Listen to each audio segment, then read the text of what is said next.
Hi masters for you మీకోసం ఛానల్కి స్వాగతం సుస్వాగతం. ముందుగా మన జగద్గురు అయిన బ్రహ్మర్షి పితామహ పత్రిజీ గారికి, మన గురుమాతకి నా ఆత్మ ప్రణామాలు మాస్టర్స్. ఓకే మాస్టర్స్, ముందుగా అందరికీ దసరా శుభాకాంక్షలు మాస్టర్స్. ఈరోజు అన్నపూర్ణాదేవి 3వ రోజు.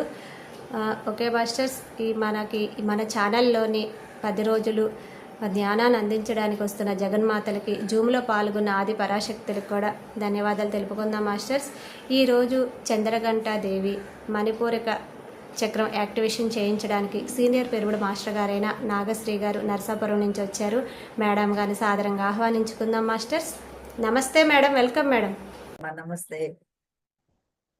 చక్కగా ఈ దసరా నవరాత్రుల్లో అమ్మవార్ల గురించి చెప్పుకుంటూ చక్ర యాక్టివేషన్ చెప్తూ చక్కగా జూమ్ నడుపుతున్న మీకు ధన్యవాదాలు. అందులో భాగాన్ని నాకు ఇవ్వడం మీకు మరొకసారి థ్యాంక్స్ చెప్పుకుంటున్నాను. మనమందరూ ఒక వేదిక మీద కలవడానికి మూలమైనటువంటి పత్రిసారికి ముందుగా ఆత్మ ప్రణామాలు అర్పించుకుంటూ, ఓంకార బిందు సంయుక్తం నిత్యం ధ్యాయంతే యోగినః కామదం మోక్షదం చైవ ఓంకారాయ నమో నమః. ప్రణవనాదం బీజాక్షరానికి నమస్కరించుకుంటూ, ఈరోజు మనం ఒక్కొక్క రోజు ఒక్కొక్క అవతారం గురించి చెప్పుకుంటున్నాము. ఈ రోజు మనం చంద్రఘంటాదేవి అమ్మవారి అవతారం గురించి చెప్పుకుంటున్నాం. ఇది కొన్ని ప్రాంతాల్లో వినబడిన నామం, కొన్ని చోట్ల మాత్రమే ప్రాచుర్యం పొందింది. సాధారణంగా కాత్యాయని, సరస్వతి, లక్ష్మి, రాజరాజేశ్వరి, బాలత్రిపుర సుందరి, అన్నపూర్ణ, ఇలా అమ్మవారి అవతారాలు ఉంటాయి. కొన్ని చోట్ల కామాక్షి, మీనాక్షి, చంద్రఘంటాదేవి, ఇలా రకరకాల అమ్మవార్లు. వాళ్ళ 3 దేవతల్లో ఒక 9 మందిని ఎంచుకొని అలంకరణలు చేస్తూ ముందుకు సాగిపోవడం దసరా నవరాత్రుల్లో భాగమైపోయింది. అవతారాలు ఎందుకు? ఇన్ని అవతారాలు మనకెందుకు? దేహో దేవాలయ ప్రోక్త అని చెప్పారు. దేహమే దేవాలయం, జీవుడే దేవుడు అని చెప్పారు. మన దేవుడికి ఉన్న సంబంధాన్ని ఒకసారి పరిశీలిస్తే మనం కూడా అనేక అవతారాలు ఎత్తుతామండి. అత్తగా, అమ్మగా, కూతురుగా, చెల్లిగా, అక్కగా, ఇలా పిన్నిగా, ఇలా ఎన్నో అవతారాలు ఎత్తుతూ ఉంటాం. అంటే ఆ ధర్మం నెరవేర్చడానికి తల్లిగా ఒక ధర్మం, కూతురుగా ఒక ధర్మం, చెల్లిగా ఒక ధర్మం, అక్కగా ఒక ధర్మం ఉంటుంది. అలాగే పురుషులు కూడా తండ్రి, మామ, తాత, మామయ్య, బాబాయ్, ఇలా అనేక అవతారాలు ఎత్తున్నారు. కొడుకుగా, ఇలా అనేక అవతారాలు మనం ఎత్తుతూ ఉంటాం. అలాగే జగన్మాత కూడా అనేక అవతారాలు ఎత్తుతుందండి. ఎందుకంటే ఒక్కొక్క అవతారంలో ఒక్కొక్క ధర్మాన్ని నిర్వర్తిస్తుంది, ఆ తత్వాన్ని, ఆ ధర్మాన్ని నిర్వర్తిస్తుంది. అలాగే దశావతారాల్లో కూడా మనం రాముడు వల్ల ధర్మాన్ని ఎలా ఆచరించాలో తెలిసింది. నరసింహస్వామి హిరణ్యకశిపుని చంపడానికి ఆ ధర్మం ఏంటి? హిరణ్యకశిపుడికి చావు లేదు. ఎక్కడ ఇంట కాని, బయట కాని, పగల కాని, రాత్రి కాని, అస్త్రం చేత కాని, శస్త్రం చేత కాని, ఇలా ఆయన ఒక వరం కోరుకున్నాడు. ఆ వరాన్ని దాటి దేవతలు పడుతున్న మంచి వాళ్ళు పడుతున్నారు. దేవతలు మంచి వాళ్ళు పడుతున్న బాధలను తీర్చాలనుకుంటే ఎవరో ఒక సృష్టి అతని అంతం చెయ్యాలి. కాబట్టి నరసింహస్వామి అవతారం ఎత్తి ఆ ధర్మాన్ని ఆయన నిర్వర్తించాడు. అలాగే వరాహ అవతారంలో భూమిని తీసుకొచ్చి మనకి ఇచ్చారు. మత్స్యావతారంలో వేదాలను తీసుకొచ్చి మనకి ఇచ్చారు. అంటే ప్రతి అవతారంలోనే కొన్ని బాధ్యతలు ఉంటాయి. ఆ ధర్మం నిర్వర్తించడానికి మాత్రమే అవతారాలు ఎత్తుతారు. అదే విధంగా మనకు అన్నపూర్ణాదేవి అవతారం తీసుకుంటే అందరికీ అన్నం పెట్టే అమ్మగా అన్నపూర్ణాదేవి అవతారం ఎత్తింది. అన్నం లేకపోతే ఆకలితో అలమటిస్తుంటే మనం ధర్మాధర్మాలు నశించిపోతాయండి. విషయం ఇంకేది పట్టించుకోమని ఎంత క్రూరంగా తయారవుతామంటే మనుషులు పీక్కు తినే ధోరణిలోకి వచ్చేస్తాం. అందుకే అన్నపూర్ణాదేవి అవతారం అయితే అందరికీ కడుపు నిండా అన్నం పెట్టి ధర్మం అధర్మంగా మారకుండా ఆవిడ కాపాడింది. అలాగే మరి మన చంద్రఘంటాదేవి ఏ ధర్మాన్ని నిర్వర్తించడానికి అవతారం ఎత్తిందో ఈరోజు తెలుసుకుందామండి. అలాగే ధ్యానం చేసే వాళ్ళందరూ చక్రాల యాక్టివేషన్ గురించి మాట్లాడుకుంటూ ఉంటాం. పత్రిసారు మనకి దీనినే స్థితులు అంటారు. మనం ఉన్న మానసిక పరిస్థితులే మన చక్రాల యాక్టివేషన్ సూచిస్తాయి. దాని గురించి ప్రత్యేకమైన సాధన అవసరం లేదు. కళ్ళు మూసుకొని మీరు ధ్యానం చేస్తూ ఉంటే ధ్యానం తన పని తను చేసుకెళ్ళిపోతుంది. మళ్ళీ ఎలాంటి మార్పులు తీసుకురావాలో, సరి అయిన ధ్యానం కోసం చేస్తే ఎలాంటి మార్పులు మనలో అవసరమో ఆ మార్పులు జరిగిపోతూ ఉంటాయని చెప్తారు. ఇక ఈరోజు మొదటగా మనం దేవి గురించి చెప్పుకుందాం. దేవి నవరాత్రులు కాబట్టి దేవి గురించి చెప్పుకొని మణిపూరక చక్రం ఆల్రెడీ మూలాధార స్వాధిష్టాన గురించి మన మాస్టర్స్ చెప్పున్నారు కాబట్టి మూడో చక్రం గురించి మనం మాట్లాడుకుందాం. దానికి ముందుగా మనం దేవిని పిండ జప్రావరారూఢాం చండ కోపాస్త్ర కైర్యుతాం ప్రసాదం తనుతే మహ్యాం చంద్రఘంటాతి విసృతాం. ఆ తల్లిని మనం ధ్యానించుకుంటూ ఆవిడ తత్వం ఏంటి, ఆవిడ ఎందుకు అవతారం దాల్చాల్సి వచ్చింది, ఆవిడ శక్తి ఏంటి, ఈ విషయాలన్నీ మనం తెలుసుకుందాం ఫ్రెండ్స్. ఇవన్నీ మొట్టమొదటిగా చంద్రఘంటాదేవి ఏంటండి, పేరు విచిత్రంగా ఉంది కదా అని అనుకుంటాం. కొందరి కథనం ప్రకారం కొందరు ఇవన్నీ శ్రేష్ఠులు మనకన్నా పెద్దవాళ్ళు నెట్ లో చూసి వాళ్ళు మాట్లాడిన మాటల బట్టి ఈ రోజు ఈ అమ్మవారి చరిత్ర గురించి మనం ప్రస్తావించుకుంటున్నామండి. నేను కూడా సరిత గారు అడిగినప్పుడు మొట్టమొదటిగా ఆ ఈ అవతారం గురించి నాకు అంతగా తెలియదు, అంతగా అసలు తెలియదండి, పేరు కూడా ఎప్పుడు నేను వెళ్ళలేదు. ఆవిడ అనగానే అమ్మో, నేను ఫ్లైయర్ చూడగానే అనుకున్నా ఇలా కూడా ఒక అమ్మవారు ఉందా అంటే. ప్రాంతాల్లో మనకు అమ్మవార్లు ముక్కోటి దేవతలండి, ఎన్ని పేర్లతో ఎక్కడెక్కడ ఉన్నారో కూడా మనం సరిగ్గా చెప్పుకోలేం. ఒక్కొక్క ప్రాంతంలో ఒక్కొక్క పేరుతో పిలువబడుతూ ఉంటారు. అందుకే వెంటనే నెట్లో సెట్ చేసి ఇది ఇలా కదండి ఇలా కదండి అని కొంచెం పెద్దవాళ్ళని అడిగి తెలుసుకున్నానండి.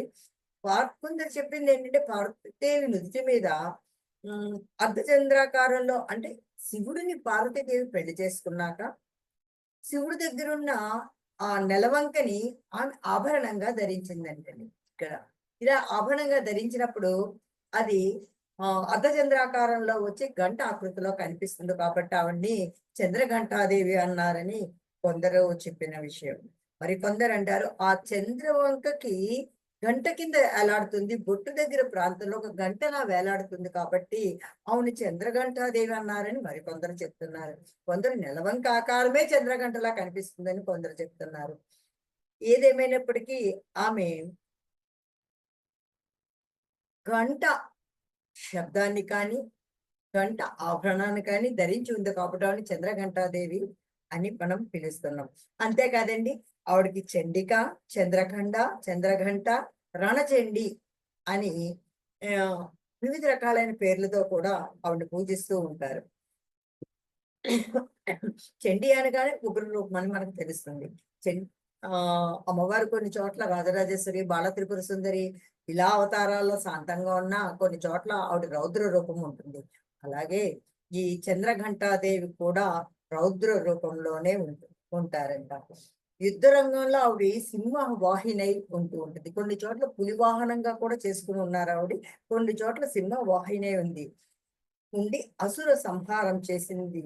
ఆమె నడుస్తుంటే వచ్చే ఘంటారావం ఎప్పుడైతే చూడండి, చేతికి గాజులు ఉన్నాయనుకో గాజుల శబ్దం వస్తుంది, మువ్వలు ఉన్న కాళ్ళకి మువ్వల శబ్దం వస్తుంది. అలాగే ఆవిడ గంట ఆభరణంగా ధరించింది కాబట్టి ఆవిడ నడుస్తుంటే ఆ గంట శబ్దం, ఆ ఘంటారావం రాక్షసుల చెవుల్లో గుబులు పుట్టించేదంటే, గుండెల్లో గుబులు పుట్టించి ఆ శబ్దం వినేసరి రాక్షసులందరూ కూడా చాలా భయకంపితులైపోయేవారంట యుద్ధ రంగంలో.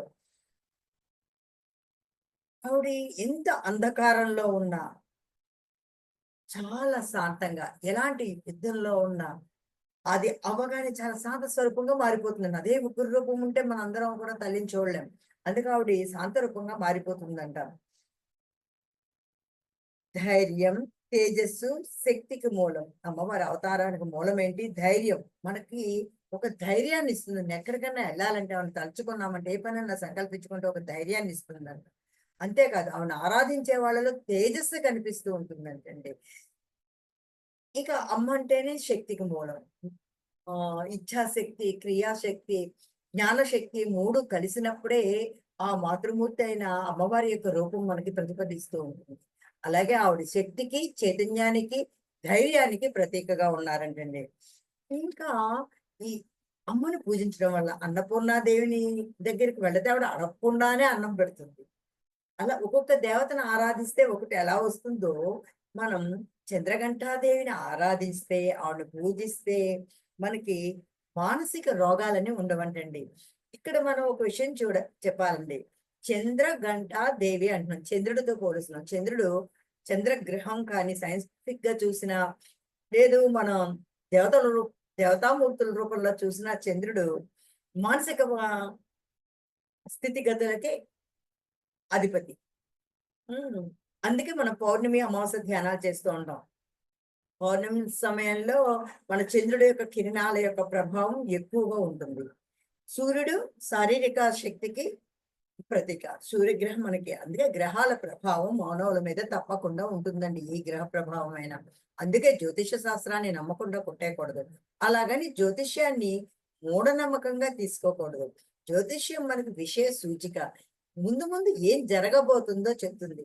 పూర్వం తపస్వికులు అందరూ కూడా చేసింది అదే కదండి. తపస్సు చేసి ఈ ఉపద్రవం వస్తుంది, ఈ వరద వస్తుంది, ఈ తుఫాన్ వస్తుంది, ఈ కల్లోలం వస్తుంది, ఈ కరువు వస్తుంది, ఈ కాటకాలు వస్తాయి అని ఎలా చెప్పారు? అప్పుడు కంప్యూటర్స్ లేవు, నాసా లేదు, అంతరిక్ష ప్రయోగశాలలు లేవు, రాకెట్స్ లేవు, అయినా ఎలా చెప్పగలిగారు?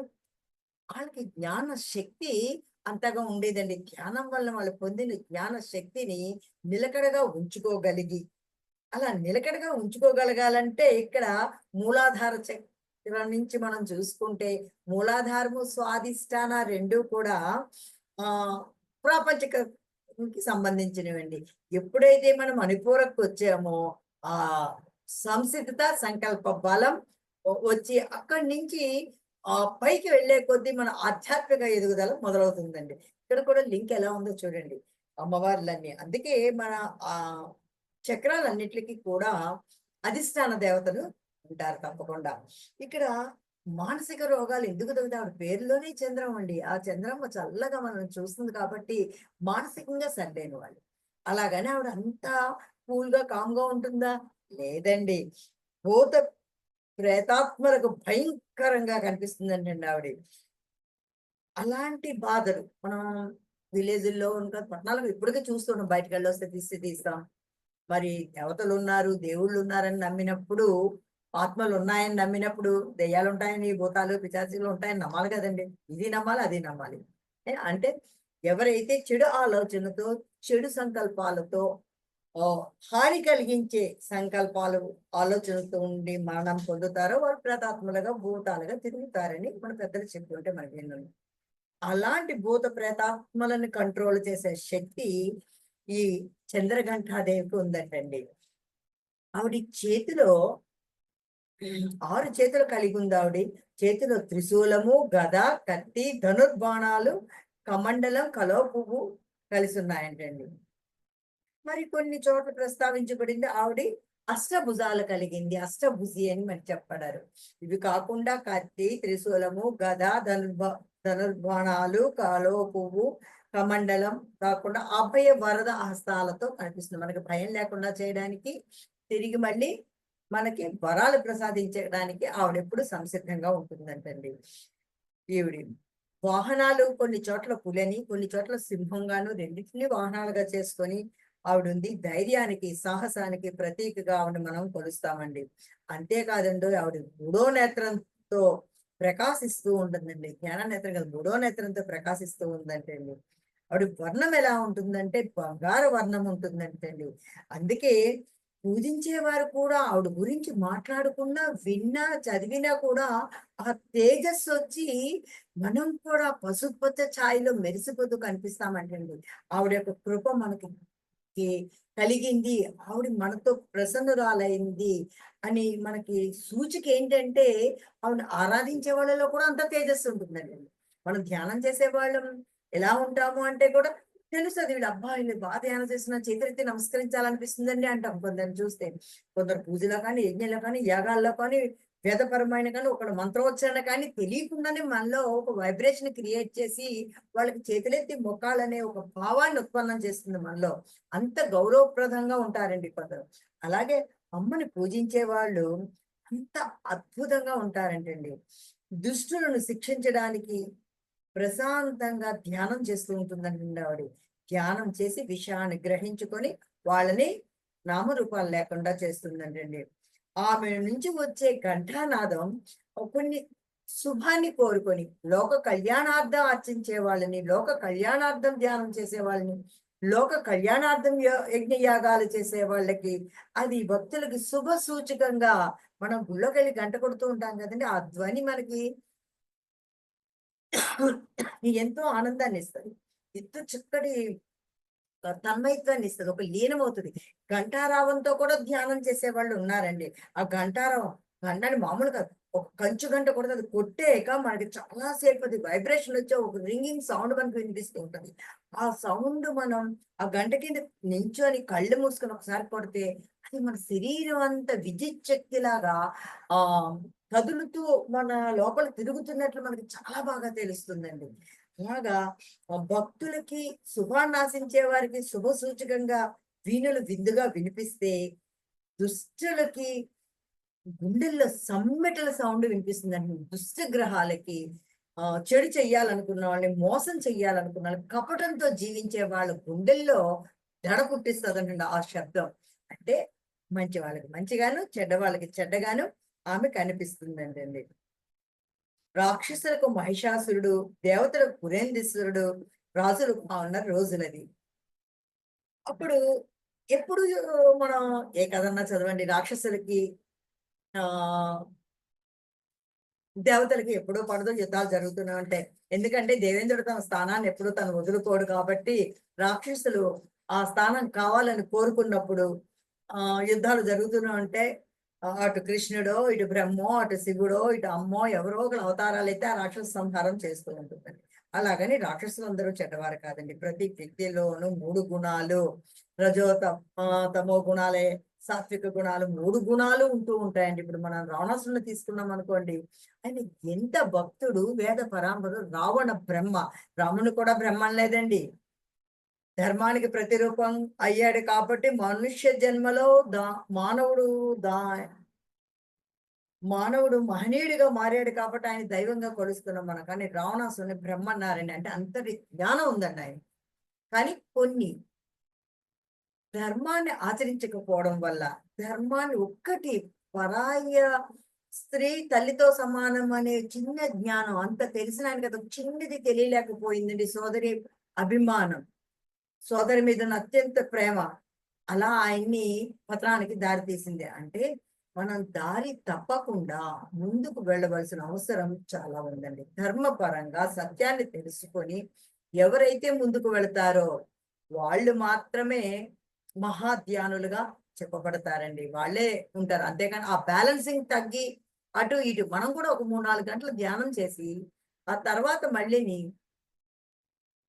మామూలు వ్యవహారిక విషయాల్లోకొచ్చి ఆళ్ళ గురించి, ఈళ్ళ గురించి అది చెప్పుకుంటూ, మన వైబ్రేషన్‌లు మనమే తగ్గించేసుకుంటూ ఉంటాం.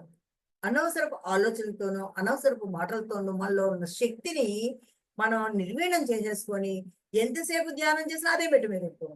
అందుకే మనకి మణిపూరక చక్రం యాక్టివేషన్ అయ్యి, ఆ చక్రం మీద నిలబడగలిగితే సాధారణంగా పడిపోతామండి. అదే స్థాయిలో ఉండం మనం. సహస్రానికెళ్ళి కూడా మళ్ళీ కింద పడిపోతుండం. పడడం చాలా ఈజీ అండి. ఎక్కడం కష్టం గాని. అంతే గదండీ! సో, అలా చేయగలుగుతున్నప్పుడు మనం ఆహ్, ఆ రాక్షసులకి వాళ్ళకొచ్చిన యుద్ధం అప్పుడు ఎప్పుడు మనం చూస్తూనే ఉంటాం. ఇద్దరికి ఘోర యుద్ధాలు కొన్ని సంవత్సరాల పాటు యుద్ధాలు జరుగుతూ ఉంటాయి. అంతా నష్టపోతూ ఉంటారు. అన్నీ నష్టపోతూ ఉంటారు. అప్పుడింకా ఆ దేవతలందరూ కలిసి విష్ణుమూర్తికో, శివుడికో, బ్రహ్మకో మొరపెట్టుకుంటారు. అప్పుడు ఇంకో అవతారం దాల్చవలసిన విషయం వస్తుంది. అదే విధంగా శివకేశవులకి విషయాన్ని చెప్పారంట. బ్రహ్మ దగ్గరికెళ్లారంట. అందరూ కలిసి ఇలా రాక్షసుల బాధలు ఎక్కువైపోయాయి. పూజలు, పునస్కారాలు, యాగాలు, యజ్ఞాలు అవ్వడం లేదు.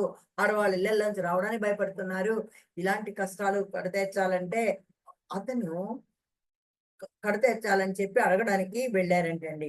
ఇక్కడ ఇన్ని సంవత్సరాలు జరిగిన యుద్ధంలో దేవతలు ఓడిపోయి, రాక్షస రాజులు దేవతల అష్ట దిక్పాదకుల యొక్క మొత్తం దేవతల రాజులు ఎంతమందైతే ఉన్నారో దేవేంద్రుడితో పాటు అన్ని ఆస్థానాల్ని ఆక్రమించుకొని ఆ స్థానాన్ని కైవసం చేసుకున్నారంటండి.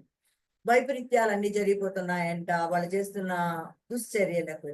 అప్పుడు అందరూ వెళ్లి బ్రహ్మని వేడుకుంటే అందరూ కలిసి ఏం చేశారంటే ఒక్కళ్ళ తేజస్సు సరిపోదు. వాళ్ళు చాలా శక్తివంతులు. చాలా వాళ్ళు కూడా తపస్సు చేసి అనేకమైనటువంటి వరాలు పొంది ఉన్నారు. అందువల్ల ఏం చేద్దామంటే అక్కడికొచ్చిన వాళ్ళందరూ ఉండి శివుడు, బ్రహ్మ, విష్ణువులో ఉన్న తేజస్సు మూలంగా, మూలకంగా అక్కడున్న మిగిలిన వాళ్ళందరూ యముడు, ఇంద్రుడు, కుబేరుడు, వీళ్ళందరూ వరుణుడు, వీళ్ళందరూ ఉన్నారు కదండీ! దేవతలందరూ వాళ్ళందరిలో ఉన్న తేజస్సు రెండో పాయగా తీసుకొని మొత్తం పోత పోస్తే అదొక అద్భుతమైన శ్రీమూర్తి రూపం ధరించిందండి. ఎంత అందంగా ఉన్నదంటే భారతీదేవి ఈ అవతారంలో ఆది పరాశక్తే ఈ అవతారాన్ని ఎత్తి ఆవిడ ముందుకు వచ్చి అద్భుతమైన సౌందర్య రాశిగా ఆవిడ కనిపించిందంట. కేశాలు ఎగురుతుంటే యముడు కనిపించాడంట. వదనంలో శివుడు, చేతుల్లో విష్ణువు, ఎలా సూర్యుడు, చంద్రుడు, ఇలా అందరూ అన్ని గ్రహాలు, అన్ని ప్రకృతి లో ఉన్న తేజస్సు, విశ్వంలో ఉన్న అత్యున్నతమైనటువంటి తేజస్సు అంతా రూపుదిద్దుకుంటుందంటండి. అందుకే ఆవిడ అరుణవర్ణంలో బంగారు ఛాయలో మెరిసిపోతూ అంత బాగా ఆవిడ అందరికీ కనిపించిందంటండి. ఆవిడ అవతారం దాల్చి సింహవాహినే గంట రావంతో రాక్షస సంహారం చేసి ఎవరి స్థానాలు వాళ్ళకి తిరిగి అప్పగించారంటండి. ఇది చంద్రఘంటాదేవి యొక్క చరిత్రగా మనం చెప్పుకుంటున్నాం. ఈ నవరాత్రుల్లో మహోత్సవాల్లో భాగంగా ఒకరోజు కొన్ని ప్రాంతాలలో చంద్రఘంటాదేవి యొక్క అలంకరణని చేస్తూ ఉంటారు. ఆమె వాహనం సింహాసనం, అష్టభుజి, ఆయుధాలు, అభయ వరద హస్తాలు, కమలం. కమలం దేవతలకి అనుసంధానం. ఎప్పుడు ఎక్కువ కమలంతో పోల్చుకుంటాం చూడండి. ఏ దేవతలన్నా ఏదో ఒక రకంగా లక్ష్మి, సరస్వతి కమలంలో కూర్చొని ఉంటారు. విష్ణుమూర్తి కమలనాభుడు, బ్రహ్మ కమలంలోంచి పుట్టాడు. ఇలా కమలంతో ముడిపడి ఉంటుందండి. ఎందుకంటే కమలం జ్ఞానానికి చిహ్నం. ఎలా వికసితమవుతుందంటే ఒక క్రమ పద్ధతి. కమలం వికాసానికి వికసించడానికి ఒక క్రమ పద్ధతి. జ్ఞానం ఎలాగైతే మెట్లు మెట్లుగా మనకి వికసితం అవుతుందో మనలో, అదే విధంగా పద్మం కూడా చక్కగా సూర్యకిరణం తాకగానే ఇంకా దేని వల్ల కూడా అది విచ్చుకోదండి. జ్ఞానం వల్ల ఒకటే మనుషులు ఎలాగైతే ఆ ధ్యానం చేసి జ్ఞానం ఎలా పొందుతారో, అలాగే కమలం కూడా ఆ సూర్యకిరణం తాకితే మాత్రమే వికసిస్తుంది. లేదంటే ఎట్టి పరిస్థితుల్లోనూ అది వికసించదు.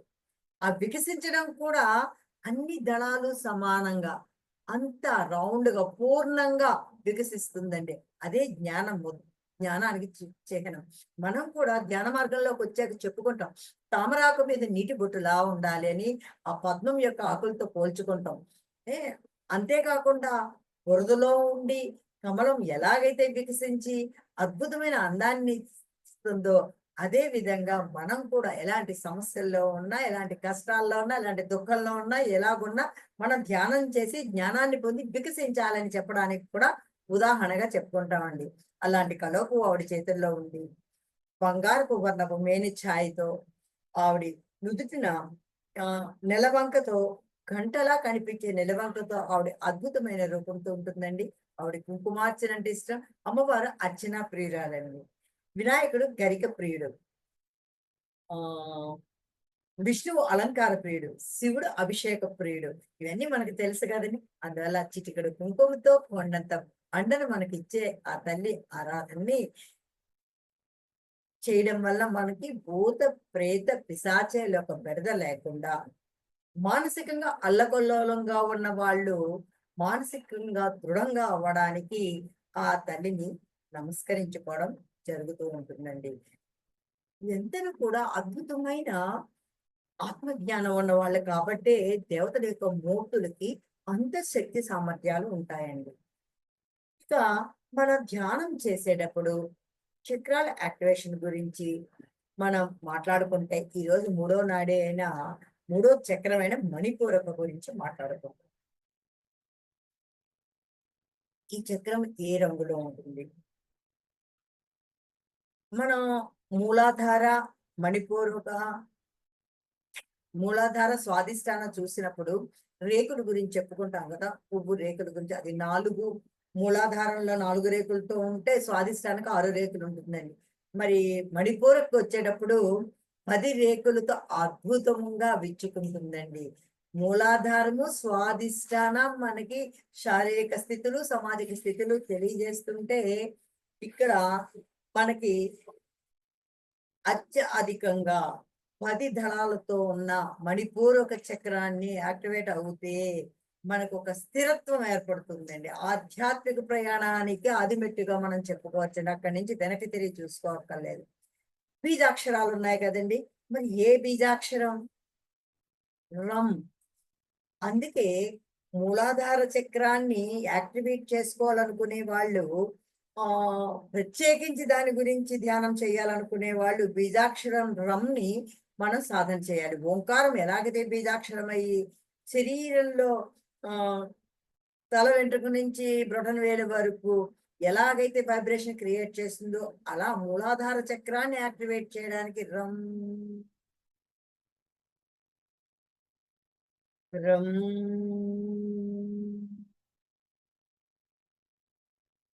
రమ్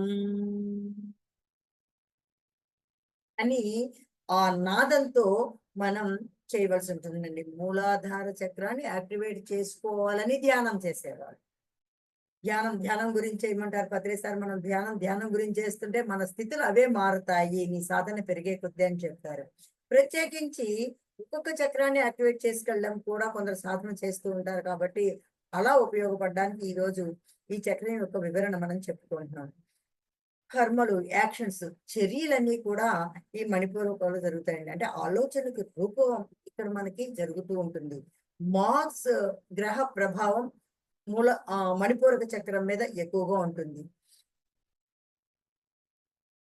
ఇది సాధన వల్ల మనం హ్యాపీగా ఉంటాం, మన సాధనకి చేస్తాం, మన చుట్టూ ఉన్న వాళ్ళని కూడా హ్యాపీగా ఉంచడానికి ప్రయత్నిస్తూ ఉంటామండి.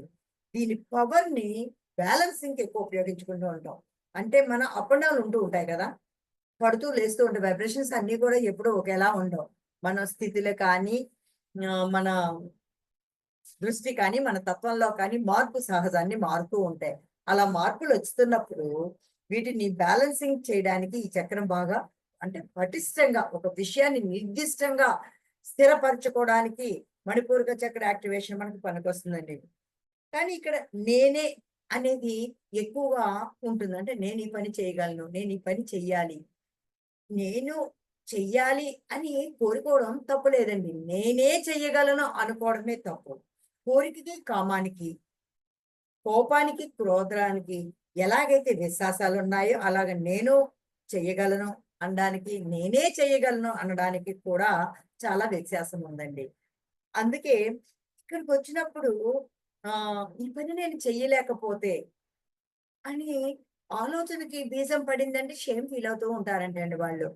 ఈ చక్రం యాక్టివేషన్ టైంలో జరిగే మార్పులు మాట. అయ్యో! ఇది ఎందుకు చేయలేకపోయినా అనిపించినప్పుడు వాళ్ళకి వాళ్ళు నిర్ణీత భావంతో చిన్నతనంగా చూసుకోవడం కూడా దీనికి ఒక లక్షణంగా ఉంటుందండి. ఆ ఫీల్ నుంచి బయటికి రావాలంటే మనం ఆహ్, కనీసం మణిపూరక చక్ర యాక్టివేషన్ అవ్వాలంటే 18 నుంచి 42 నెలల యొక్క సాధన కావాలండి. అంటే అక్కడ స్థిరంగా ఉండడానికి. మనం ధ్యానం చేసినప్పుడు చక్రాల్లోకి వెళ్ళొచ్చు, రావచ్చు, దిగొచ్చు. కానీ ఆ చక్రం మీద మన కమాండ్ వచ్చి అలా నిలబడి ఉంది. ఆ షేమ్ అనే ఫీలింగ్ రాకుండా అందరికీ ఆనందాన్ని ఇవ్వడానికి, లోక కళ్యాణం గురించి మనం ఆలోచించడానికి, ఉండడానికి కలిగిన సంసిద్ధత రావాలంటే మనం అలాంటి ధ్యానాన్ని ఇంచుమించు అన్ని రోజులు చేయవలసి ఉంటుందండి. ఇది ఇక్కడే మనం ఆహ్, కొన్నిసార్లు కొంతమందికి అతి తొందరగా చక్రాల యాక్టివేషన్ జరుగుతుందండి. ఎందుకంటే వాళ్ళు క్రిత జన్మలో దానికి సంబంధించిన సాధన చేసి ఈ జన్మలు తీసుకున్నప్పుడు ఆ సాధన అక్కడి నుంచే ప్రారంభమవుతుంది. ఆధ్యాత్మిక విద్యలన్నీ కూడా క్యారీ ఫార్వర్డ్ అండి. మనం ఎల్‌కేజీ, యూకేజీ అయి చదివామనుకోండి, అదేమవుతుంది కొన్ని రోజులకి మనం మరణించగానే మన సర్టిఫికేట్స్ పోతాయి. డిగ్రీ పోతది, పీజీ పోతది, పీహెచ్‌డీ పోతది, డాక్టరేట్ పోతది, నోబెల్ బహుమతి పోతది, ఏదొచ్చినా పోతుందండి. కానీ ఆధ్యాత్మిక విద్య ఎంతవరకు నేర్చుకున్నామో, ఆ విద్య మళ్ళీ జన్మలో అక్కడి నుంచే కంటిన్యూషన్ అవుతది. అంటే ఆధ్యాత్మిక విద్యలో మనం 10థ్ చదివామనుకోండి, ఇంటర్ నుంచి ప్రారంభమవుతది. ఆధ్యాత్మిక విద్య మనం ఇంటర్ చదివామనుకో డిగ్రీ నుంచి ప్రారంభమవుతుంది. డిగ్రీ కిందటి జన్మలో అయిపోయిందనుకోండి పీజీ చేస్తాం. పీజీ కిందటి జన్మలో అయిపోతే డాక్టరేట్ చేస్తాం. అందుకే కొందరికి జ్ఞానం తొందరగా వస్తది. జ్ఞానం తొందరగా కలుగుతది. కొందరికి టైం పడుతుంది. అది జన్మ జన్మల వచ్చిన పుణ్యఫలంగా మనకి ధ్యాన మార్గం, ఆధ్యాత్మిక ఎదుగుదల ఉంటుంది కాబట్టి, దాన్ని కూడా తెచ్చుకుంటాం కాబట్టి, మనం అందుకు కొందరికి తొందరగా యాక్టివేషన్ జరగడం జరుగుతుంది. ఇవి మరి మణిపూరక చక్రం శరీరంలో ఏ భాగాల మీద ప్రభావం చూపిస్తుంది? గాలి బ్లాడర్, లివర్, డైజెస్టివ్ సిస్టమ్. అంటే ఇది అగ్నితత్వం అండి మణిపూరక. డైజెస్టివ్ సిస్టమ్ మనం సరిగ్గా రన్ అవ్వాలి. మనం ఏది తిన్నా జీర్ణం అయిపోవాలి. జీర్ణం అవ్వలేదా మనకి 90% వ్యాధులన్నీ ఉదరం నుంచే వస్తున్నాయి, కడుపు నుంచే వస్తున్నాయి కదా 90% వ్యాధులన్నీ.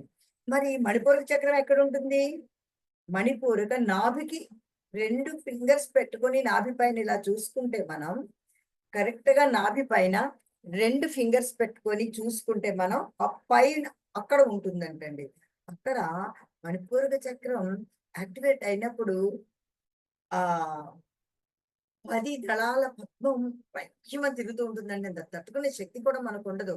అందుకు ఒక్క రోజులో వచ్చేసేది కాదండి ఇది, సాధన వల్ల. అలా పద్మం ఫుల్ గా అలా తిరుగుతుంటే అద్భుతమైన వైబ్రేషన్స్, మనకి అద్భుతమైన హ్యాపీనెస్, దాని యొక్క ప్రభావం చుట్టూ ఉన్న వాళ్ళకి పంచగలుగుతాం. దీని శరీరంలో సైంటిఫిక్ గా కూడా, సైంటిఫిక్ లా అంటే నాడీ జంక్షన్ అంటాం, ఇవన్నీ జంక్షన్ అంటాం. 4 రోడ్లు కలిసిన చోటుని మనం జంక్షన్ అంటాం కదండి. గుడివాడ జంక్షన్, విజయవాడ జంక్షన్ చెప్తూ ఉంటాం కదా, సికింద్రాబాద్ జంక్షన్ అని. అలా అలా జంక్షన్సే మన చక్రాస్. వీటినే స్థాయిలో అంటూ ఉంటారు. మన మానసిక స్థితిని బట్టి కూడా ఏ చక్రం యాక్టివేట్ అయిందో చెప్పేస్తారు అనుభవజ్ఞులందరూ అని. ఇలా ఈ షట్చక్రాల మధ్య స్థానం నాభి పైనే ఉంటుంది.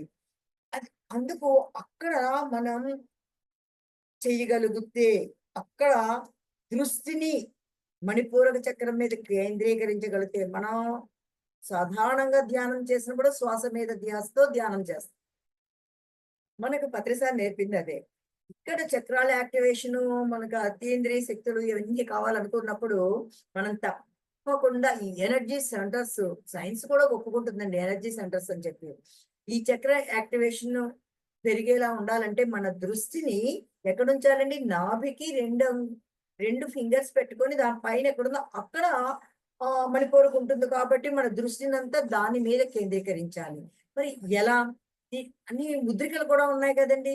బొటనవేలు తీసుకొని మొత్తం 4 ఫింగర్స్ దీన్ని ఇచ్చి ముకుళం రూపంలో పెట్టుకొని ఇలా పెట్టి సాధన చేస్తే మణిపూరక చక్రం తొందరగా యాక్టివేట్ అవుతుంది.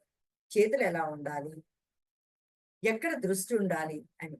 మరి ఇంత చేస్తే మనకి ఎలా వస్తుందంటే, మనం సత్ప్రవర్తన కోసం, సత్ కార్యక్రమం కోసం, సత్ క్రియ కోసం, విశ్వ ప్రయోజనాల కోసం, సమాజ ప్రయోజనాల కోసం ఏదైనా ఒక సంకల్పం చేసుకొని మణిపూరకని యాక్టివేట్ చేసుకుంటే దాని కలర్ పసుపుగా కనిపిస్తుందంటే అండి.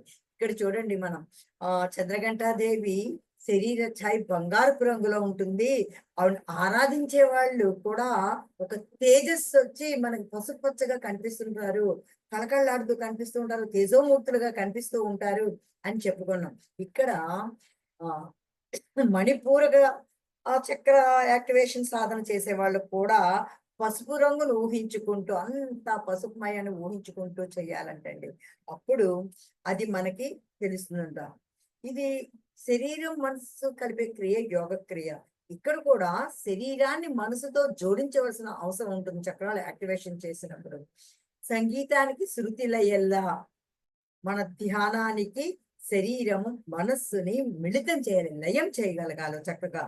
అందుకే చక్రాల యాక్టివేషన్ చేసేటప్పుడు ఎక్కువగా ఆసనాలు, యోగాసనాలు చేసి, యోగాసనాలు అంటే ఎక్సర్సైజులు కాదండి, ఎక్సర్సైజ్ కి ఆసనాలకు ఉన్న డిఫరెన్స్ అదే. ఎక్సర్సైజ్ అంటే శారీరకంగా చేస్తారు, ఆసనాలకు వచ్చేసరికి, యోగాసనాలకు వచ్చేసరికి శ్వాసతో ముడిపడి ఉంటాయండి. ఉచ్ఛ్వాస నిశ్వాసాలతో ముడిపడి ఆసనాలు ఉంటాయి. శరీరము మనసు కూడా మిళితం అవుతుంది. యోగం అంటే కలయిక కదండి, మిళితమై ఉంటుంది అనమాట. మరి ఇది మణి, మణికి ఒక్కొక్క చక్రానికి ఒక్కొక్క మణి చెప్తూ ఉంటాం కదా, అలాగే మణి పూరక చక్రం, అది మణి పూరక చక్రం మణుల్ని పూరకంగా తీసుకుందండి. మణి పూర్వంగా ఉందంట, అంటే రత్నాలు, వైడూరాలు ఇవన్నీ మణులు అంటాం కదా మనం, అలాంటి మణులే ఈ ప్రతిబంధకంగా ఒడ్డు చుట్టూ ఆ మణులు ఉంటాయంటండి మనకి మూలాధార చక్రం యాక్టివేట్ అయితే. ఆ ఇది భక్తి స్వాధిష్టాన మూలాధార భక్తికి ప్రతిరూపం అయితే, మణిపూరక నుండి మనకి జ్ఞాన ప్రతిరూపంగా ముందుకు సాగుతూ ఉంటుంది. జ్ఞానం వైపు ప్రయాణం సాగుతూ ఉంటుంది, ఊర్ధ్వముఖంగా సాగుతూ ఉంటారండి. ఇక్కడ భక్తితో కూడిన జ్ఞానం, రాముడిని పూజించడం భక్తి, రాముడు ధర్మాన్ని ఆచరించడం జ్ఞానం. అంటే భక్తి జ్ఞానం అంటే ఏంటి అనే దానికి చిన్న ఉదాహరణగా మనం ఇది చెప్పుకోవచ్చండి. రాముడిని ఎప్పుడు పానకం పెట్టాలి, వడపప్పు పెట్టాలి, చరువుడు పెట్టాలి, శ్రీరామాను రక్షించు కాపాడు, శ్రీరామ రక్ష అనుకోవడం భక్తి. శ్రీరాముడు ఇంతమందిని రక్షించేలా ఎలా మారాడంటే ఆయన ధర్మాన్ని పట్టుకొని నడిచాడు కాబట్టి శ్రీరాముడు అద్భుతమైన మాధవుడుగా మారాడు. అలా మనం ఆ జ్ఞానాన్ని పొంది ఎప్పుడు మనం జీవుడు దేవుడు అవుతాడంటే ధర్మాన్ని ఆచరించినప్పుడు. ఆ ధర్మాన్ని మనం ఆచరించాలి. నేను రాముడులా మారాలి. ఆయన్ని స్ఫూర్తిగా తీసుకుని ముందుకెళ్ళడం భక్తితో కూడిన జ్ఞానం అండి. ఆ రెండిట్లకి విశ్వాసం అర్థమైంది అనుకుంటాను. భక్తి వేరు, భక్తి జ్ఞానం వేరు. ఆ ఈ చక్రంలో చాలా సా సారూప్యం, సాలోక్యం, సాయుధ్యం కలిసి ఉంటాయంటండి. అంటే సెల్ఫ్ కాన్ఫిడెన్స్ లెవెల్స్ ఉత్తమంగా పెరిగిపోతామాట. అద్భుతంగా పెరిగిపోతుంది సెల్ఫ్ కాన్ఫిడెన్స్. అప్పుడు ఈ పని నేను చేయగలనా, ఇన్ని గంటలు ధ్యానం చేయగలనా, లేదంటే ఆ ఆఫీస్ వర్క్ నేను చేయగలనా, అమ్మో ఈ ఎలక్షన్ లో నేను నిలబడగలనా, ఆ షాపింగ్ కి నేను వెళ్ళగలనా, ఇలా మనకు మనం అనుకునే వాళ్ళం. ఆ పైన ఎలక్షన్ లో నేను నిలబడతాను, ఆఫీస్ వర్క్ ఎంత 4 గంటలు ఎందుకండి, 2 గంటల్లో నేను చేసేస్తాను అనే ఒక దృఢ సంకల్పం, సెల్ఫ్ కాన్ఫిడెన్స్ మనలో వస్తుంది. ఏ పనైనా నేను చేయగలను ఒక నమ్మకం వస్తుంది. ఆ నమ్మకానికి అంటే అగ్నికి అజ్వం పోసినట్టు, అసలే అగ్నితత్వం అది. మణిపూరక అంటే అది వెలుగుతూ ఉంటది. ఎప్పుడు ఫుల్ రైజ్ అవుతూ ఉంటది. దానికి అజ్వం పోసినట్టు, నెయ్యి పోసినట్టు. మనం నెయ్యి పోస్తే ఇంకొంచెం ఎదుగుతుంది కదా! అలా సెల్ఫ్ కాన్ఫిడెన్స్ తోడవుతుందండి. ఏ పనైనా మనం చేసుకోవాలంటే సెల్ఫ్ కాన్ఫిడెన్స్ దానికి తోడవుతుంది. ఇక్కడ ఎందుకు అంత పవర్ఫుల్? ప్రాణవాయువు మనం పీల్చుకున్నాం కదా! ప్రాణ, అపాన అంటాం. మనం శ్వాస మీద ధ్యాస కూడా అంతే. ఆనాపానసతి. బుద్ధుడు చెప్పింది ఆనాపానసతి. అంటే మనం పీల్చే గాలిని, వదిలే గాలిని గమనించుకుంటూ ఉంటాం.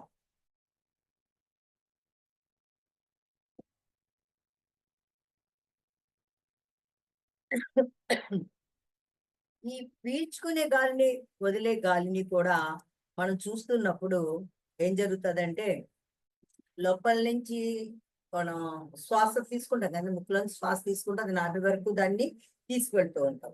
ఇక్కడ నాభి అడుగునున్న అపాన వాయువు ఈ పీల్చుకునే గాలిని రెండిటిని కలిసి ఒక బిందువు దగ్గర విషమవుతుంది మణిపూరక దగ్గర. అందుకే ఈ చక్రానికి అంత వాల్యూ ఉంది. ప్రాణవాయువు పైనుంచి అపానవాయువు నాభిని దగ్గర వచ్చి రెండు కలిసే స్థానమే మణిపూర్వకం అని చెప్తారు. దాన్ని పట్టుకోగలిగితే, ఆ స్థానాన్ని పట్టుకోగలిగితే, ఎక్కడైతే ఆన అపాన వాయువులు కలిసే బిందువు ఉంది చూడండి మణిపూరక దగ్గర, నాభికి దగ్గరలో ఆ బిందువుని పట్టుకోగలిగితే మణిపూరక చక్రం యాక్టివేషన్ అవుతుందండి. పట్టుకొని వదిలేయకూడదండి, దాని మీద ఉండగలగాలి. అప్పుడు 10 దళాలతో కూడినటువంటి ఆ పద్మం విచ్చుకొని అది ఆ వైబ్రేషన్స్ కంపిస్తామంటండి, మనం వణుకుతాం అన్నమాట, అంత వైబ్రేషన్ ఉంటుంది. ఇక్కడ కూడా ఏదైనా దుష్ట చర్యలు చెయ్యాలనుకుంటే, ఇందాక మనం ఆ చంద్రఘంటాదేవి గురించి చెప్పుకున్నప్పుడు, ఆవిడ నడుస్తున్నప్పుడు, వస్తున్నప్పుడు వచ్చే శబ్దం, ఆ కంఠారావం సజ్జనులకి, మంచి చేసే వాళ్ళకి, లోక కళ్యాణార్థం పనులు చేసే వాళ్ళకి అద్భుతమైన రాగంగా అది వినిపిస్తుంటే, ఎవరైతే దుష్కర్మలు చేసి ఇతరులకు హాని చేస్తారో వాళ్ళ గంఠారావు గుండెలను దడదడలాడిస్తుందని చెప్పుకున్నాం. ఇక్కడ మణిపూరక చక్రం కూడా అదే చేస్తుందండి. మనకి ఆ అమ్మవారు ఆసీనురాలే, చక్కగా ఒక్కొక్క దళం మీద ఒక్కొక్క అమ్మవారు ఆసీనురాలే ఉంటుందండి. 10 దళాల అంచుల్లోనూ ఒక్కొక్క అమ్మవారు కూర్చొని ఉంటుందంట. అక్కడ శక్తి ఉంటుందంట. మనం ఆవిడని తట్టుకోగలిగితే అన్నీ ఇవ్వడానికి, ఏదనుకుంటే అది ఇవ్వడానికి ఆవిడ సంసిద్ధంగా ఉంటుందంటండి. మరి అలాంటప్పుడు ఏదనుకుంటే అది ఇవ్వడానికి ఆవిడ సంసిద్ధంగా ఉన్నప్పుడు ఏం చేస్తారు? అందరూ మంచిగా కోరుకుంటారండి? అందరూ మంచి కోరుకోరు. ఎందుకంటే బుద్ధి కర్మానుసారిని. మనం ఏదైతే పూర్వ కర్మలు తీసుకుని వస్తామో ఆ కర్మలనుసారం మన యొక్క నడవడిక మారిపోతూ ఉంటుంది. అందుకే కదండి మన చిన్న ఉదాహరణ మహాభారతంలో చెప్పుకుంటాం. ధర్మరాజు దగ్గరికి వచ్చి శ్రీకృష్ణుడు అడిగాడంట. దుర్యోధనుడి దగ్గరికి వచ్చి శ్రీకృష్ణుడు అడిగాడంట. ఎందుకు బావా ఈ గొడవలు ఎందుకు, యుద్ధాలు ఎందుకు, ఇంతమంది ఏడుపులు ఎందుకు, ఇంతమంది నవ్వులు ఎందుకు, ఇవన్నీ మనకు అవసరమా? 10 ఊళ్ళు 5 ఊళ్ళు ఇచ్చే నువ్వు, పాండవులు వెళ్ళిపోతారు, ఆ ఊళ్ళో వెళ్ళుకొని ఉంటారు, వాళ్ళ రాజ్యం కూడా ఇవ్వద్దు. ఏ, నువ్వు న్యాయం చేసావని నువ్వు కూడా ధర్మరాజులా కీర్తింపబడతావు అని చెప్పాడండి. దుర్యోధన చెప్పాడంట, బావా ధర్మరాజు ధర్మం తప్పడని తెలుసు, పాండవులు సత్యమని తెలుసు, రాజ్యం వాళ్ళదేనని తెలుసు, అయినా నేను రాజీకి రాను అన్నాడంట. అన్ని తెలుసు, అన్ని ఇద్దరు ఒకే చోట చదువుకున్నారు కదండి, పాండవులు కౌరవులు కూడా ఒకే దగ్గర చదువుకున్నారు, అన్ని విద్యలు ఇద్దరు ఒక దగ్గర అభ్యసించారు, మరి ఎందుకు వాళ్ళ భావాలు తేడాలు వచ్చాయి? కర్మానుసారం బుద్ధి, కర్మానుసారం బుద్ధి. మనం మంచి పని చేయాలి అనుకుంటున్న కర్మ ఎలా నడిపిస్తే దాని వెనకాల నడవాల్సి వస్తుందండి. ఈ కర్మ ఎక్కడి నుంచి వస్తుందంటే కృత జన్మల నుంచి వస్తుంది. అది మంచిది అవ్వచ్చు, చెడ్డ కర్మ అవ్వచ్చు, ఏ కర్మలన్నా బుద్ధి ఆచరించవలసింది తప్ప వాటికి సజెషన్స్ ఇవ్వలేదు. అందుకు ఇక్కడ ఏమవుతుందంటే, ఎవరికైతే మణిపూరక చక్ర యాక్టివేట్ అయ్యిందో వాళ్ళందరూ మంచి కోరుకుంటారని లేదు కదండి. అలా చెడు కోరుకునే వాళ్ళు లంకిని దేవత అని ఒక దేవత కనిపిస్తుందండి వాళ్ళకి. ఆ లాకిని దేవత, ఆవిడ రక్తవర్ణంలో ఎర్రగా కనిపిస్తుంది. అలాంటి వాళ్ళకి మణిపూరక చక్రం ఎర్రగా కనిపిస్తుందంటండి. ఇప్పుడు కొందరు పసుపు అంటున్నారు, కొందరు ఎరుపు అంటున్నారు, ఏంటి అని చూస్తే కొన్ని చదవడం వల్ల నాకు తెలిసింది, వాళ్ళు చెప్పింది విన్నది నేను చెప్తున్నానండి ఇది. కొందరికి లాకినీ దేవత అంటే దుష్ట గ్రహాలకి, విశ్వానికి నాశనం అయ్యే పనులు, సత్యాన్ని అసత్యం చేసే పనులు, ధర్మాన్ని అధర్మంగా నడిపించే పనులు చేసే వాళ్ళు సాధన వల్ల మణిపూరక చక్రం యాక్టివేట్ అవుతే వాళ్ళకి లఖాని అనే దేవత కనిపిస్తుందంటే, వాళ్ళకి ఎరుపు రంగులో మణిపూరక చక్రం ఉంటుందంట, భయంకర రూపంలో వాళ్ళు ఉంటారు. వైబ్రేషన్స్ ఎక్కువగా ఉంటే తట్టుకునే శక్తి ఆడుకుంటారు. తాంత్రిక విద్యలకు మూలమైనటువంటి, ఇక్కడ మనం కంపేర్ చేసి చేసుకుంటే ఈ రోజు చంద్రఘంటా దేవిని చూసుకుంటే ఎవరైతే తాంత్రిక విద్యలు చేస్తారో వాళ్ళకు ఒక రూపంలో ఆవిడ కనిపిస్తుంది. ఎవరైతే సాత్విక విద్యలు చేస్తారో వాళ్ళకు ఒక రూపంలో తీస్తుంది, వీళ్ళని శిక్షిస్తుంది ఆవిడని, వీళ్ళని రక్షిస్తుంది. ఇక్కడ మణిపూరకు కూడా అదే చేస్తుందండి. అలా చేసిన వాళ్ళకి ఎరుపు రంగులో కనిపిస్తుందంటండి. వాళ్ళకి తాంత్రిక విద్యలు ఎప్పుడైనా సరే ధ్యానం. మరి ఇంతమంది రాక్షసులు, ఇంతమంది తపస్సుకులు ఎందుకు కొంతమంది చెడుగా అవుతారు, కొంతమంది మంచిగా అవుతారు? అంతే కదా, అందరూ ఒకదాని కదా, ఎవరికైనా వరాలు ఇస్తారు. మరి వరాలు ఇచ్చినప్పుడు నిన్ను చూసి ఏం కోరుకోవాలో మర్చిపోయానని చెప్పిన దేవతలు ఉన్నారు. నాకేం కావాలయ్యా, అంతటా నువ్వే ఉన్నావు, ఇందుగలడందు లేడని సందేహంబు వలు చక్రి సర్వోపగతుండన ఆ చిన్ని బాలుడు ప్రహ్లాదు అన్నిట్లోని విష్ణుమూర్తిని చూసి అంతటా నువ్వే అనుకుని ఆనందపడ్డాడు. అలాగే హిరణ్యకశిపుడు లాంటి రాక్షసుడు వరాలు కోరుకున్నాడు. భస్మాసురుడు వంటి తల మీద చేయబెట్టి చనిపోవాలని వరం కోరుకున్నాడు. అందరూ తపస్సు చేసి పొందినేనండి. అందరూ తపస్సు చేశారు, కానీ కొందరు మంచి కోసం తపస్సు చేశారు, కొందరు చెడు కోసం తపస్సు చేశారు. దానివల్లే మనకి రాక్షసులు, దేవతలు, మనుషులు, దేవాది దేవతలు, దేవుళ్ళు అని వెలిశారు. వాళ్ళ యొక్క స్థితులను బట్టి, వాళ్ళ యొక్క కర్మలను బట్టి, వాళ్ళ యొక్క మాటలను బట్టి, వాళ్ళ యొక్క క్రియలను బట్టి అందరూ ఉన్నారు. ఏ ఒక్క వ్యక్తిలోనూ కూడా మళ్ళీ రజోగుణమే ఉంటుంది, వీళ్ళు సాత్వికులే, వీళ్ళు రజోగుణస్తులే, వీళ్ళు సాత్వికులే అనడానికి లేదండి, వీళ్ళు తాపస్సుకులు అనడానికి లేదండి. ఒక్కొక్కసారి ఒక్కొక్క గుణం ఒక్కొక్కరిలో కనిపిస్తూ ఉంటుంది. ప్రతి మనిషిలోనూ 3 గుణాలు, త్రిగుణాలు కనిపిస్తూ ఉంటాయండి సందర్భాన్ని బట్టి. అన్నిటిలోని సరైన సత్వగుణాన్ని కలిగి ఉన్న వాళ్ళు ఉంటే వాళ్ళు భగవంతుడు అవుతారండి. భగవంతుడిలో కూడా ఈ గుణాలు ఉంటాయండి. ఇప్పుడు చూడండి, రాముడిని పరీక్షించి చూస్తే రాముడు చాలా సాత్వికుడు, ఎవరిని ఏమీ అనరు అని మనందరం నమ్ముతాం కదండి. కరెక్ట్ గా రామాయణం చదివితే, వాల్మీకి రామాయణం చదివినప్పుడు మనం ఒక పద్య రూపంలో ఉన్నప్పుడు ఓహో రాముడు కూడా కోపం వస్తుంది మాట తెలుస్తుంది. కానీ విజ్ఞులు కోపాన్ని ఎలా ప్రదర్శిస్తారో చూద్దామండి ఇక్కడ. ఆ వాలిని సంహరించాక, సుగ్రీవుడికి రాజ్యం ఇచ్చాక సీతాదేవిని ఎదుగుదామంటే వర్షాలు పడుతున్నాయి, అంతా చెమ్మగా ఉంటది. మన సైన్యం కదండి, ఆ చెమ్మ అంటే చెట్ల మీద జారి పడిపోతాయి కదా, ఇవి తిరగలేవు కదా, అందువల్ల ఎండలు రాగానే మనం సీతాదేవిని ఎదుగుదామని చెప్పి మాటిస్తాడు సుగ్రీవుడు. ఎండలు వచ్చేసే, రాముడు బాధగా ఉన్నాడు, కానీ సుగ్రీవుడు ఎంతకి సీతను ఎదుగుదామని అనట్లేదంటండి. అప్పుడు లక్ష్మణుడి చేత కౌరు పంపించాడంట. ఏమనంటే, వాలి వెళ్ళిన దారి ఇంకా మూసెయ్యలేదు అని కౌరు చేశాడంటండి. అంటే నువ్వు చేసినవన్నీ మర్చిపోయి సీతాదేవిని ఎతకుండా రాజభోగాల్లో మునిగిపోయి ఉంటే, వాళ్ళు వెళ్ళిన దారి ముయ్యలేదు. వాళ్ళు ఏ దారి వెళ్ళాడండి? యమలోకం వెళ్ళాడండి. ఆ దారి ముయ్యలేదు నేను అన్నాడంట. అంటే ఆ దారి ముయ్యలేదు కాబట్టి నిన్ను కూడా చంపేస్తాను రా, నిన్ను కూడా మీ అన్న దగ్గర పంపిస్తాను, ఇచ్చిన మాట మీద నిలబడు, ధర్మం తప్పకు, నీ గురించి నేను ఎదురు చూస్తున్నానని ఎంత సునాయాసంగా ఎంత చెప్పాడండి. అప్పుడు ఆయనలో ఉన్న గుణం ఏంటండి? ఆయనలో ఉన్న గుణం కోపం వచ్చింది కదండి. ఆ అందుకే ఎలాంటి వాళ్ళలోకైనా పరిస్థితులను బట్టి త్రిగుణాలు ఆ అటు ఇటు మారుతూ ఉంటాయి. అలా మారకుండా మణిపూరక చక్రాన్ని యాక్టివేట్ చేసుకున్న వాళ్ళకి సెల్ఫ్ కాన్ఫిడెన్స్ వచ్చి స్థిరత్వాన్ని ఏర్పరచుకోవడానికి మనం సాధన చేయాలి. ఒకసారి వచ్చాం కదా, అక్కడికి వెళ్ళిపోయాం కదా అని ఉండిపోకూడదండి. దాన్ని అక్కడి నుంచి ఆ పడి లేచే స్థాయి నుంచి స్థిరంగా ఉండే స్థాయిని మనం నేర్చుకోవాలి. ఎవరికి హాని కలిగించని గెలుపు కోసం, ఎవరికి హాని కలిగించని గెలుపు కోసం, ఎవరికి హాని కలిగించని విజయం కోసం ఎవరైతే పూర్తిగా లీనమై ఉంటారో వాళ్ళకి మణిపూరక చక్రం సహకరిస్తుంది. అర్థమైందండి? ఎవరికి హాని కలగని విజయాలు కోరుకున్న వాళ్ళకి మాత్రమే మణిపూరక చక్రం సహకరిస్తూ ఉంటుంది. ఇప్పుడు మణిపూరక చక్రం సహకరించడం అంటే సైన్స్ వాళ్ళు అయితే చెప్తారు, జంక్షన్ అనేది ఉంది కదా, ఎనర్జీ సెంటర్స్ ఉన్నాయి కదా, ఈ తేజోయుతం అయితే బాడీ ఫంక్షనింగ్ బాగుంటుంది. బాడీ ఎప్పుడైతే ఫంక్షనింగ్ బాగుందో మైండ్ ఫంక్షనింగ్ బాగుంటుంది. మైండ్ బాగుంటే మనసు బాగుంటుంది, బుద్ధి బాగుంటుంది, అన్ని హార్ట్ అన్ని బాగుంటాయి. కాబట్టి చక్కటి పనులు చేయగలమని చెప్తారు. మనం ఆధ్యాత్మికంగా స్పిరిచువల్ గా చెప్పుకుంటే, ఆధ్యాత్మిక శాస్త్రం ప్రకారం చెప్పుకుంటే, ఎవరికైతే మణిపూరక చక్రంలో ఉన్న వాళ్ళ మనస్తత్వంలో ఇతరులకు హాని కలిగించిన మనస్తత్వం ఉంటుందో వాళ్ళకి భక్తి మార్గంలోకి వెళితే దశదళ పద్మం మీద ఉన్నటువంటి పద్మ కొనల మీద ఉన్నటువంటి దేవత, ఒక్కొక్క రేఖకు ఒక్కొక్క దేవత ఉంటుందండి. ఈ దేవతలు అందరూ కూడా వాళ్ళకి సహకారాన్ని అందిస్తూ ఉంటారు. చూడండి, ఒకే దాంట్లో ఎన్ని భావాలు ఉన్నాయో అందిస్తూ ఉంటారు. ఆది దేవత విష్ణువని, రుద్రుడని కూడా అంటూ ఉంటారు. కొందరు విష్ణువని మణిపూరక చక్రని, కొందరు రుద్రుడని అంటూ ఉంటారు. ఏదైనప్పటికీ వీళ్ళు మొండి వాళ్ళుగా కూడా తామస నాడి మీద వచ్చేవాళ్ళు, పింగళ నాడి మీద మణిపూరక చక్రాన్ని యాక్టివేట్ చేసుకున్న వాళ్ళు, మనకి 3 నాడులు ఉంటాయి కదండి, సుషుష్మ, తామస, పింగళ. ఈ తామస పింగళ నాడుల మీద మణిపూరక చక్రాన్ని యాక్టివేట్ చేసుకున్న వాళ్ళలో మొండితనం ఉంటుందండి.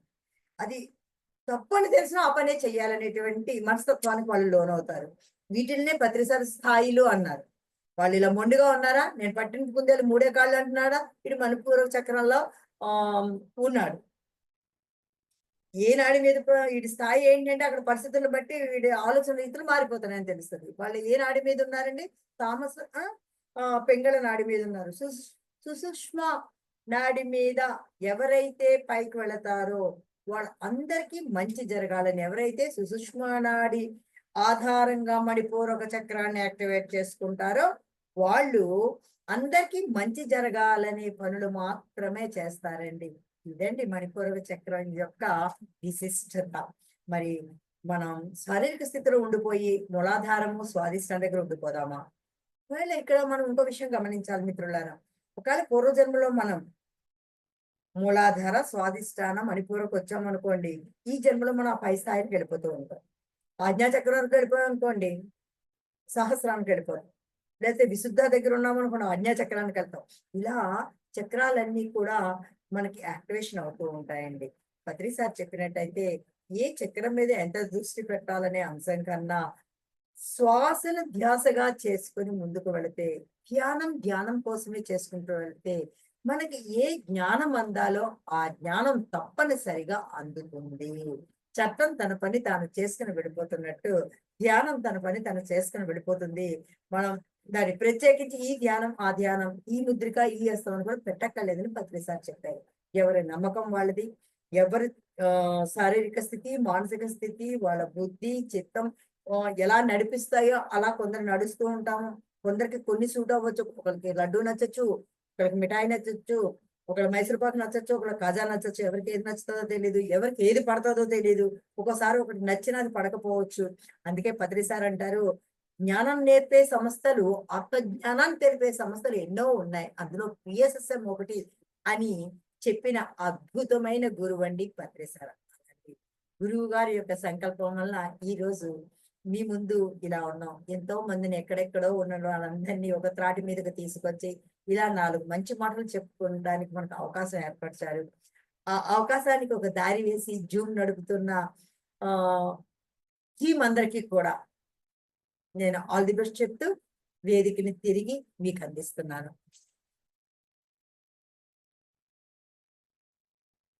సరి సమానంగా పద్మాసనం కానీ మనం కుర్చీలో కూర్చున్నప్పుడు కానీ కాళ్ళు స్ట్రైట్ గా పెట్టి పాదాలు నేలకు తగిలేలా పెట్టుకొని ముకుళిత హస్తాలతో కూర్చున్నాం. కళ్ళు మూసుకుందాం ఫ్రెండ్స్. మనం ఆలోచనలే చేస్తాం కాబట్టి అంత పసుపు వర్ణం కనిపిస్తుందని ఆలోచించుకుంటూ మనం నాభికి పైన నాభికి కొంచెం పైన మన దృష్టిని కేంద్రీకరిస్తూ శ్వాసను అక్కడికి తీసుకెళ్లి మణిపూరకం మీద పెట్టడానికి ప్రయత్నిద్దామండి. కళ్ళజోళ్ళు ఉంటే తీసేద్దాం ఫ్రెండ్స్.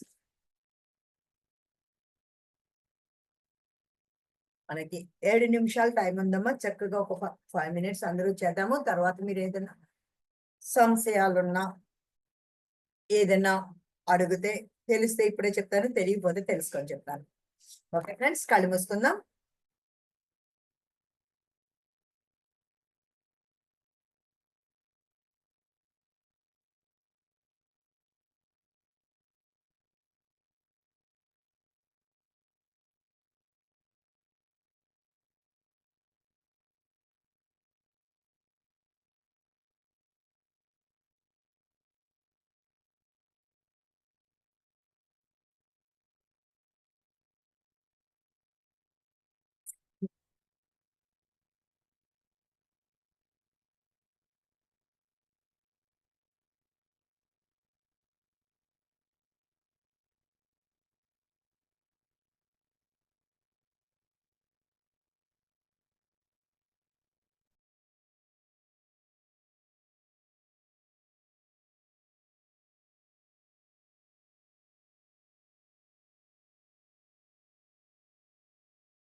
ఆఖరి 3 నిమిషాలు ఫ్రెండ్స్.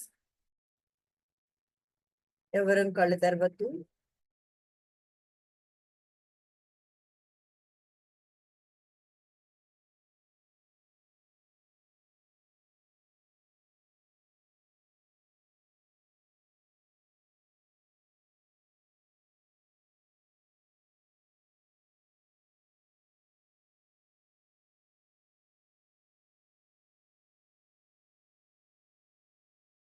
అద్భుతమైన ధ్యానం చేస్తున్నాం మిత్రులారా. ఎవ్వరం కళ్ళు తెరవద్దు. ఎంత అద్భుతంగా, ఎంత సునాయాసంగా, ఎంత ప్రశాంతంగా మనం ధ్యానంలోకి వెళ్ళామో అంత ప్రశాంతంగా, అంత శాంతంగా, అంత అద్భుతంగా తిరిగి ఇహలోకానికి రావడానికి, అలౌకిక ప్రపంచం నుంచి ఈ లౌకిక ప్రపంచానికి రావడానికి మనల్ని మనం సంసిద్ధం చేసుకుందాం మిత్రులారా. ఆఖరి 1 నిమిషం.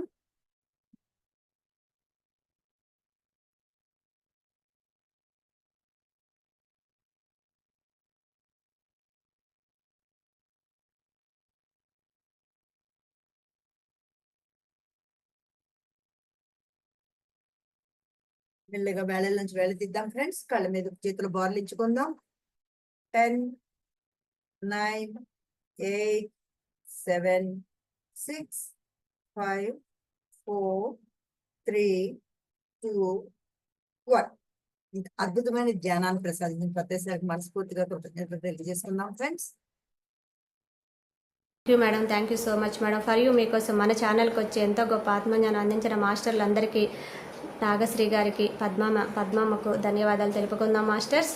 అలాగే మాస్టర్స్ ప్రతినిత్యం ఎరుకుతో ఉంటూ ధ్యానం, స్వాధ్యాయం, సజ్జన సాంగత్యం చేద్దాం మాస్టర్స్. అందరి చేత చేయిద్దాం మాస్టర్స్. వైజాగ్కి మెగా పిరమిడ్ రావాలని పరమ గురువుల కోరిక, పత్రి గారి కోరిక, పత్రి మేడం కోరిక మాస్టర్స్. అందుకే అందరూ సంకల్ప ధ్యానం చేయాలని చెప్పారు. వైజాగ్కి మెగా పిరమిడ్ రావాలని ప్రతి ఒక్కరు సంకల్ప ధ్యానం చేయాలని నేను మనస్ఫూర్తిగా కోరుకుంటున్నాను masters. Thank you masters. Thank you, thank you, thank you.